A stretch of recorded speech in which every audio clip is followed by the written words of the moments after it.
Today on Clear Your Clutter Inside and Out, we're talking about how well do you receive? When someone gives you a compliment, do you bat it away or welcome it with open arms? Do you find yourself giving a lot but not getting much in return? Are you longing to find more love and acceptance in your life and struggling to know how? Learn how to be more open to receiving as we begin our month focusing on all you need is love.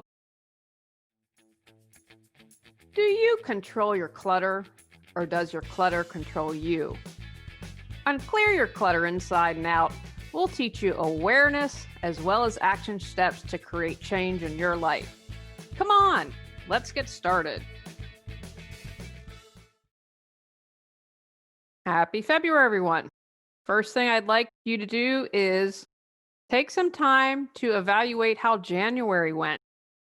We're already in the second month of the year, and it's important to keep track of how you're doing. Life happens, you might need to shift priorities, but remember to be accountable. Did you achieve what you wanted to in January? Do you need support in any way? Would it benefit you to delegate anything that needs to be done? Take some time, look the month over, and make any course corrections that you need to as we begin February.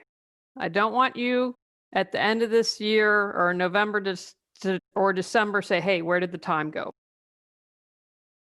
As I've been thinking about this, I'm toying with having the podcast twice a month, doing 2 or 3 episodes as opposed to 4 or 5. That would make a huge difference.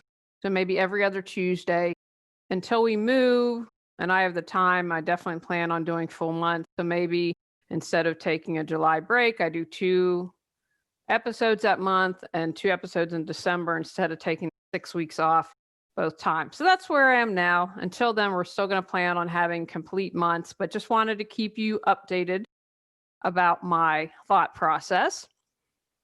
A reminder that the 21-day clutter challenge will begin February 7th. Not too late to sign up. You just go 21-day challenge and go to Reawaken Your Brilliance. You'll be able to sign up there. It's free, and there's also a $25 paid version. You can go ahead and check that out. Might do that later in the year. We'll see how this first one goes. This is a new thing that I wanted to try out. Today's episode was inspired because I've been a giver most of my life, and I did not know how to receive very well.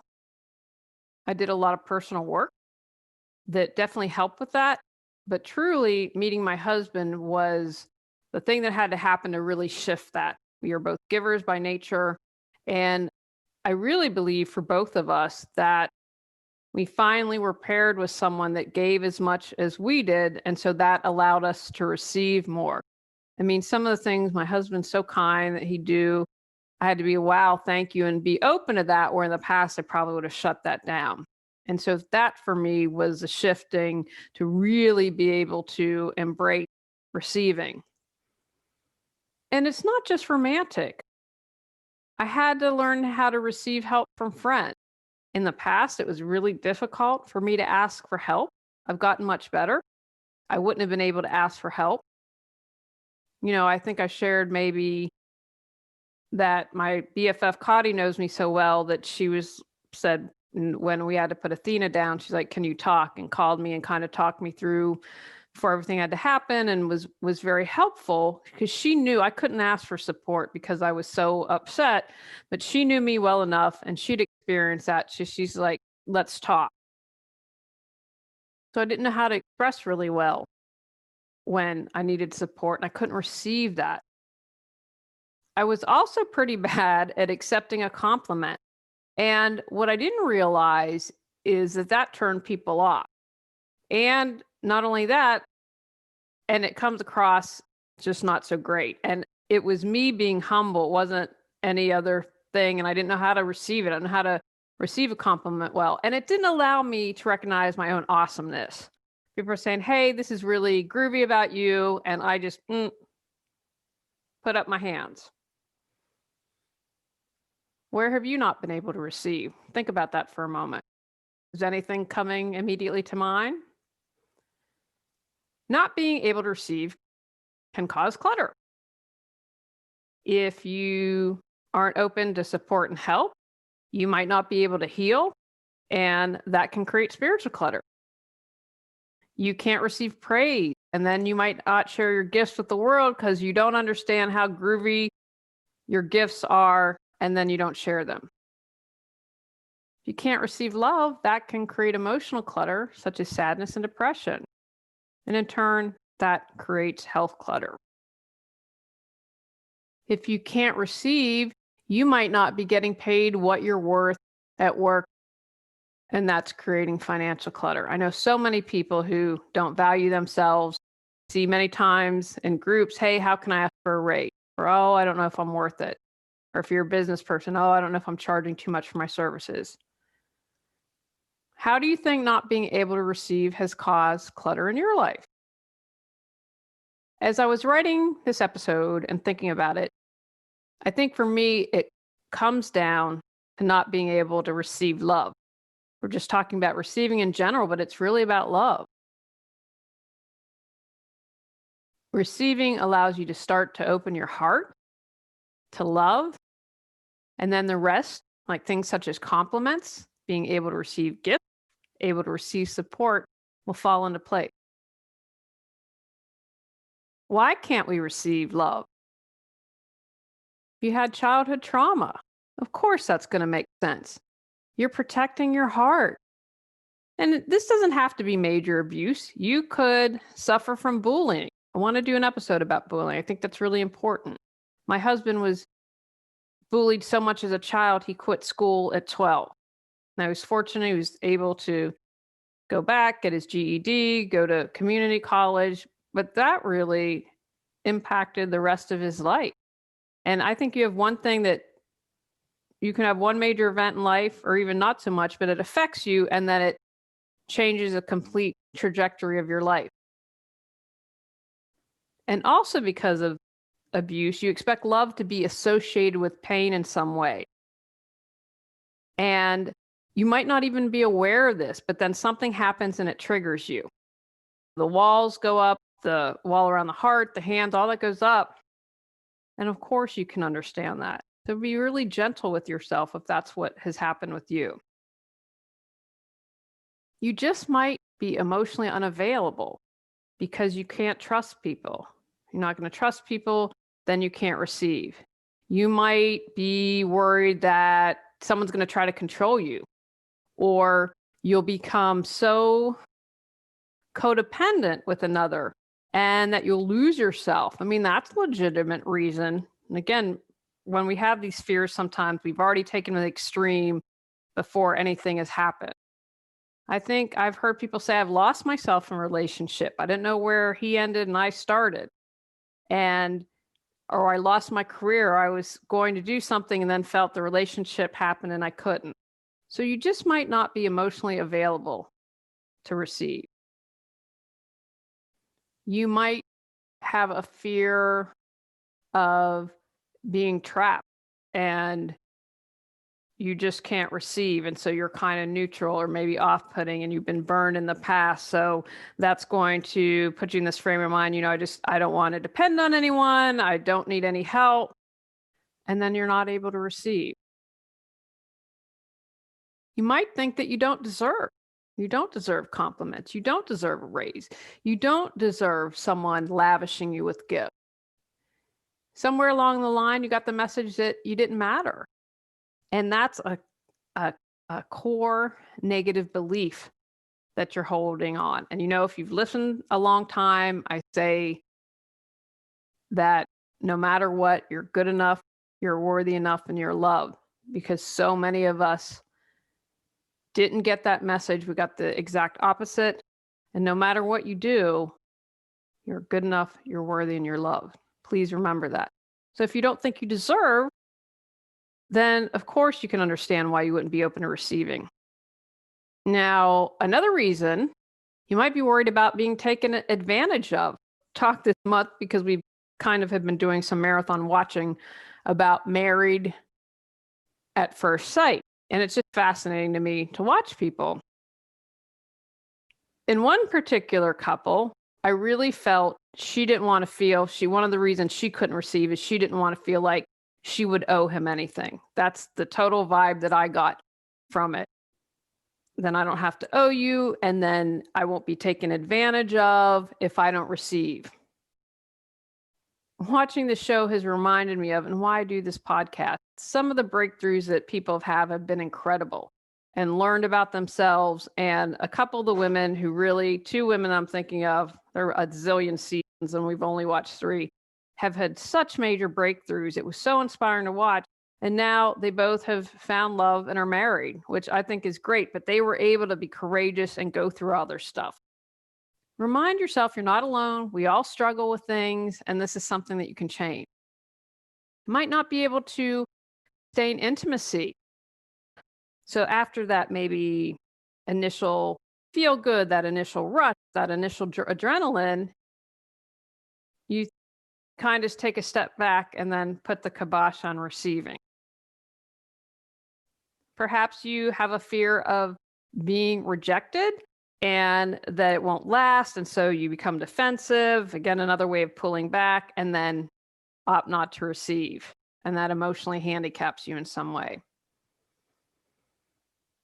You simply might have blocks to receiving. You don't know how to deal with the compliment. That was me. What if I connect with someone and get hurt?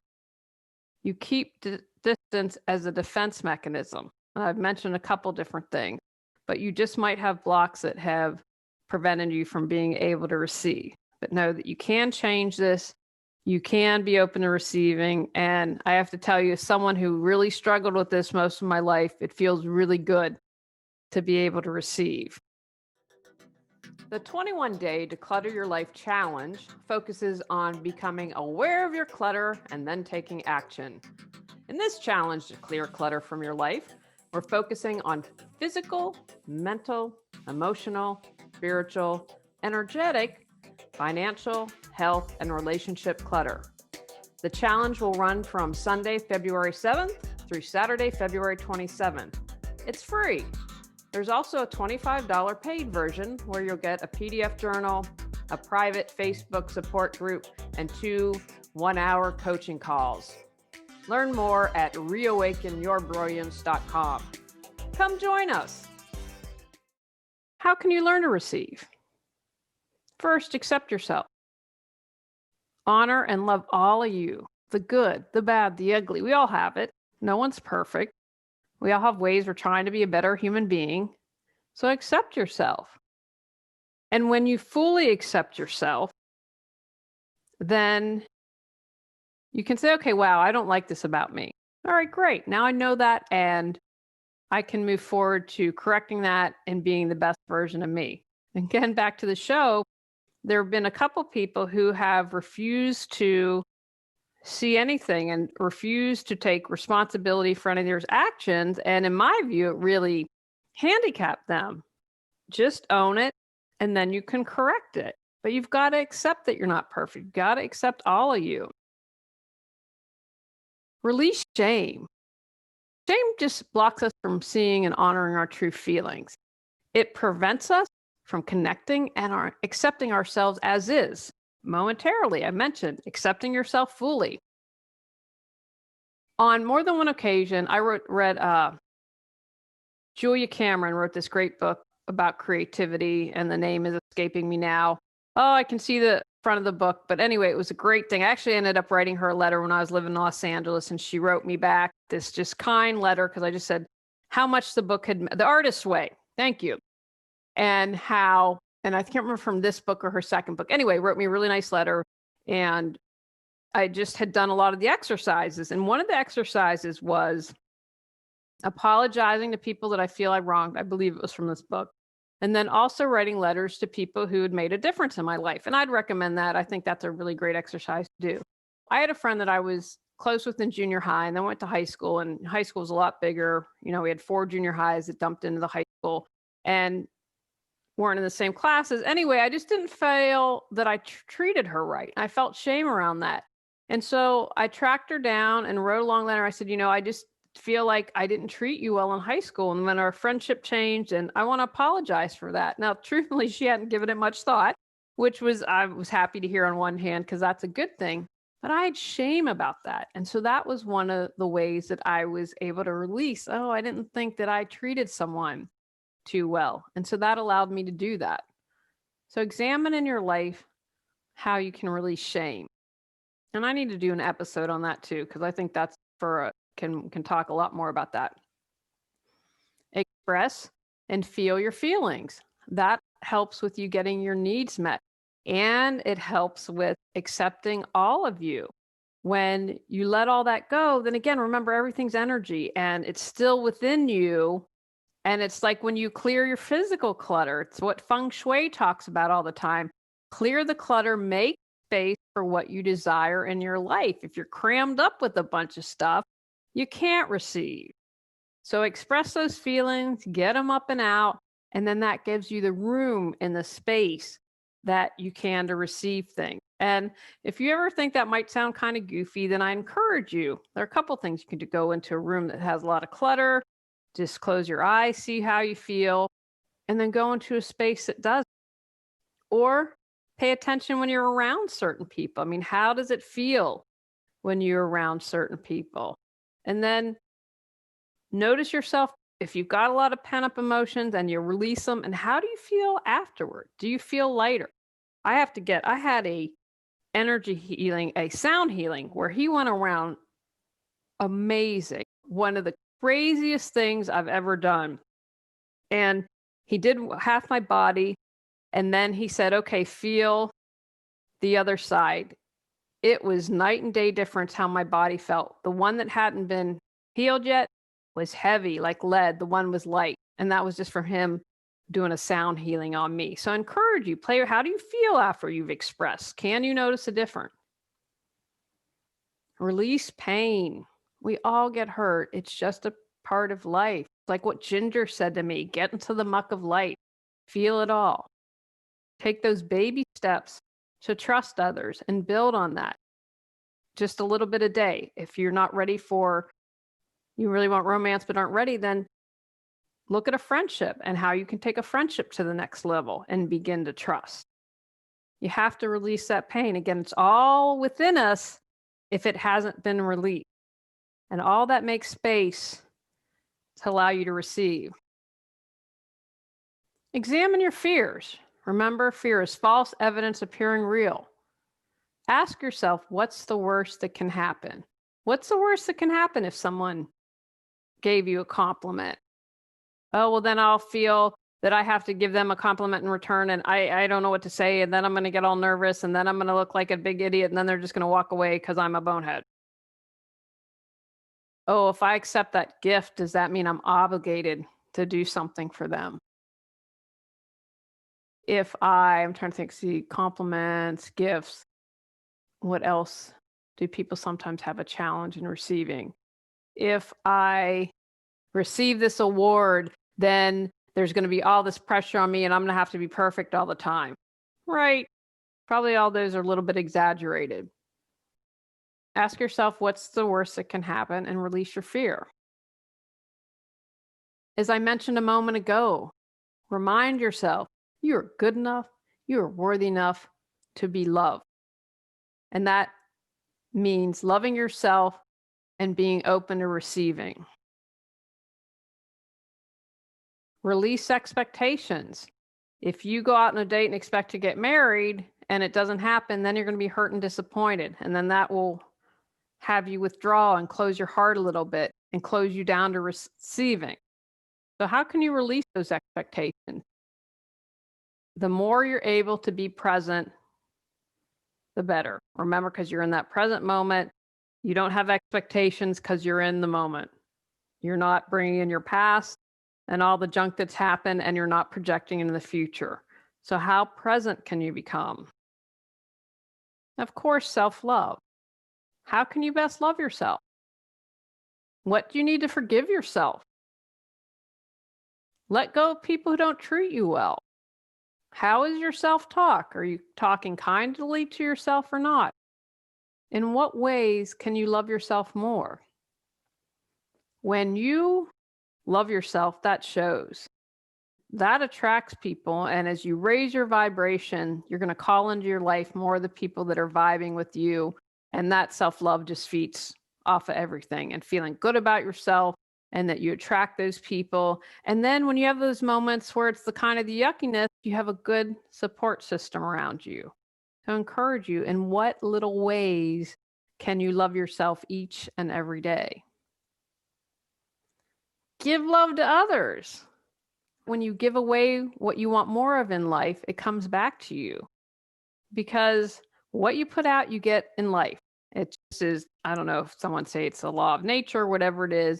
Whatever you're putting out, you're going to get back. Whatever's going on the inside is reflected on the outside. So give away that love to others. If you struggle to receive a compliment, give compliments. One thing that I have tried to up my game in doing is when I'm out, and especially to strangers, because I know it feels really good. I remember once this popped in my head. I was trying on a dress and the stranger's like, wow, that dress looks fantastic on you. You have to get it. That made me feel really good. Someone who didn't know me, and I was able now to say, thank you. I really appreciate that. So I encourage you, get out of your comfort zone, offer a compliment. And because if you offer it, again, that increases your comfort level about being able to receive it. Now, I'd like you to think for a moment, how have you prevented others from not receiving? Maybe you shame them. And again, remember, don't get caught up and shame yourself or think you're a bad person. We all stumble, we all fall down. Maybe you placed unrealistic expectations on them and prevented them from receiving, because then that had them pull back. Wow, you know what? I don't want this gift from you because you've placed all these expectations that we're going to get married in this relationship. Perhaps you've projected your issues onto them. Fascinating watching this show when you can say, wow, that's a projection going on right there. Where have you done that? Maybe you didn't allow someone to express themselves. You got in a fight and they're really angry and you're just cut them up. Don't talk about it. I'm done. We're done. We're not going to talk about it. I'm going to walk away. Be compassionate toward yourself. As you know better, you do better. Can you see how you served as a mirror for one another? So maybe you prevented someone from receiving, but that is just, can serve as a mirror. Bring it back to you. How can it support you in growing and understanding yourself better? Take actions from today's podcast. Consider how you're unable to receive in life. Recognize how not being open to receiving has created clutter. Examine why you've been unable to open up and receive. Notice when you block yourself to accepting. Love yourself exactly as you are. Release shame. Know you're good enough and worthy and loved no matter what. Practice self-love. Release expectations. Give love to others. Understand how you might be preventing other people from receiving. Be in wonderment as your heart opens. Receive. On our next episode, we're talking about the gift of being sensitive. Go out, clear your clutter to create the life you choose, deserve, and desire. When you clear your clutter, you can share your gifts with the world. Sign up for our free newsletter at reawakenyourbrilliance.com. If you've enjoyed Clear Your Clutter Inside and Out, please rate, review, and share us.